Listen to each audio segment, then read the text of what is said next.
विद्यार्थियों, कक्षा 12 हिंदी अनिवार्य विषय के लिए आज के हमारे पाठ का नाम है यमक और श्लेष अलंकार में अंतर। तो सबसे पहले हम यमक और श्लेष अलंकार की परिभाषा जानेंगे और उसके पश्चात उदाहरणों के द्वारा इसको स्पष्ट करेंगे। तो सबसे पहले यमक अलंकार किसे कहते हैं?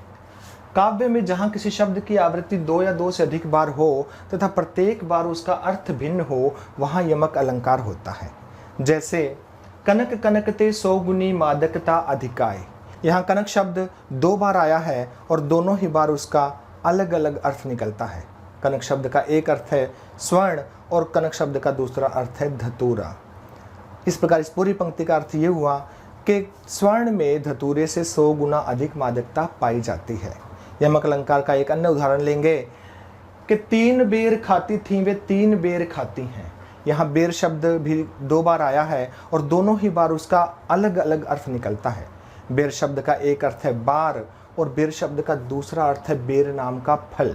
इस प्रकार इस पूरी पंक्ति का अर्थ हुआ कि शिवाजी के भय से उनके शत्रुओं की रानियां जो दिन में 3 बार भोजन करती थीं, अब केवल 3 बेर खा करके गुजारा करती हैं।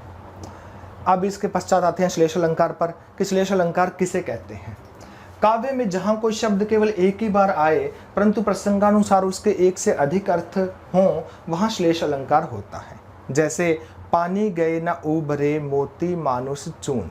यहाँ पानी शब्द केवल एक ही बार आया है और मोती मानुष और चून इन तीनों के संदर्भ में उसके अलग अलग अर्थ निकलते हैं।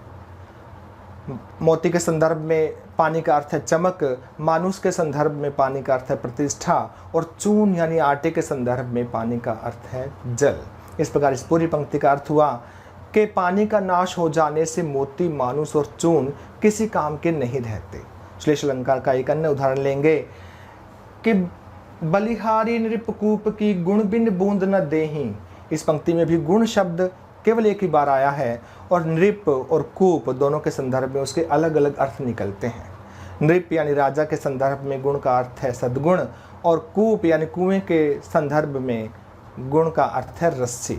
इस प्रकार इस पूरी पंक्ति का अर्थ हुआ कि गुण के बिना राजा और कूप कुछ भी नहीं देते।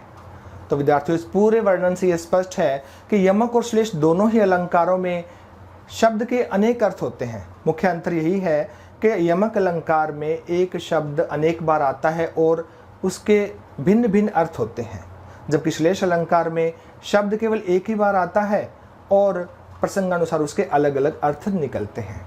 तो इस प्रकार विद्यार्थियों, आप यमक और श्लेष अलंकार के अंतर को भली भांति समझ गए होंगे। धन्यवाद।